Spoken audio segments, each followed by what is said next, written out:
ఒకటి mental certificate holder గురించి, ఇంకోటి ప్యాకేజ్ సర్టిఫికేట్ హోల్డర్ గురించి.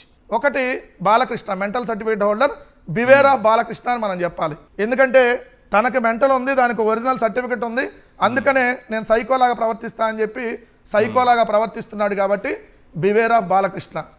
ఆయనన్నా దూరంగా ఉండాలి, ఆయనతో జాగ్రత్తగా, లేదా మనం అటు పక్కనే వెళ్ళకూడదు.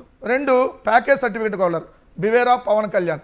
ఎందుకంటే ఆయనకి తిక్కుందని చాలా సందర్భాల్లో చెప్తాడు, ఆ తెక్కకి చాలా పెద్ద ప్యాకేజీ లెక్క ఉందని కూడా చాలా సందర్భాల్లో చెప్పాడు.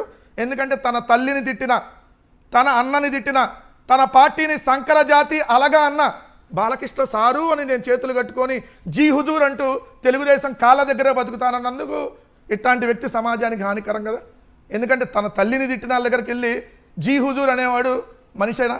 అలానే తన వాళ్ళని అలాగా సంకర జాతి, అలానే మా బ్లడ్ ఎక్కించుకుంటే ఎప్పుడో చిరంజీవి ముఖ్యమంత్రి అయ్యేవాడు అని మాట్లాడుతున్నటువంటి వ్యక్తుల్ని నేను మాత్రం బాలయ్య అని పిలవను, సారు అని పిలుస్తాను అన్నట్టు వ్యక్తి బివేర్ ఆఫ్ పవన్ కళ్యాణ్ అని చెప్పి మనం బోర్డు పెట్టాలి కదా. ఒక పక్కనే బివేర్ ఆఫ్ బాలకృష్ణ, ఇంకోటి బివేర్ ఆఫ్ పవన్ కళ్యాణ్ అని చెప్పి ఖచ్చితంగా మనం బోర్డు పెట్టాలి. ఎందుకంటే చీటికి మాటికి ఇంకొక ఆయన ఉన్నాడు, రాత్రిపూట ట్వీట్లు పెడతాడు, నాగబాబు.